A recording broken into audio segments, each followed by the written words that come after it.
I'm Abraham Carpenter Jr., manager, CEO of Carpenter Farms, Grady, Arkansas. Carpenter Farms, the produce side, we've been around for about 57 years. It started in 1968.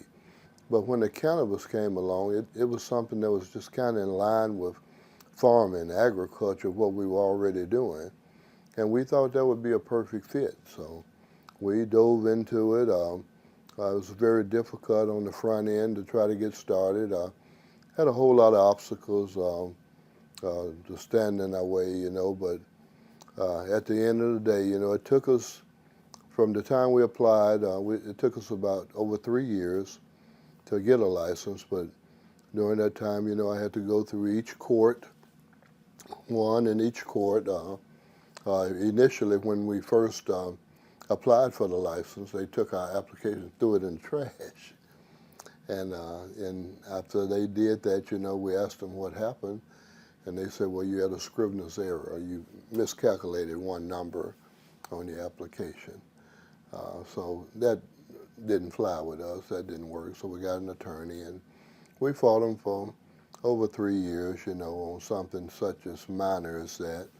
And they eventually, after we won in every court, they kept saying no to the license, and then we went to the Supreme Court, and the Supreme Court finally said that, hey, you treated this man unfairly, give him a license.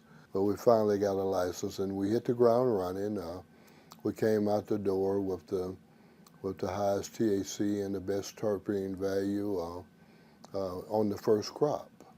And we've been doing it consistently ever since.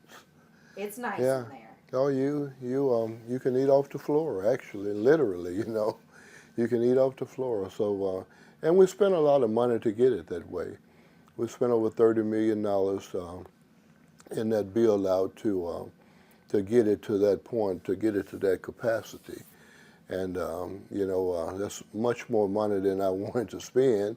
But in order to have it the best, where we could produce the best quality products, we had to do that, Of course, we did it during a time of COVID. I probably paid twice as much as what I would have paid initially. But at the time, that's what we had to do to get to the quality of products that we wanted to produce. And the product just looks, well, everybody that smoke it or try it, they love it. They say it's the best, They've said that for years about the watermelons, and now they say that about the cannabis, But like I said, the tender love and care that you put into it, the curing process that we've developed, all the things that we put in place, it's not just one thing. Everything from the planting of the seeds. We didn't start with plants. We didn't bring in anybody else's clones. We did everything from scratch. Started from seed and went all the way through the whole process to produce it free of any insects, fungus, and all of that. We kept that out of the building. We've never even had a problem with that in our building. So, and that's by keeping it clean and having people who care about what they're doing.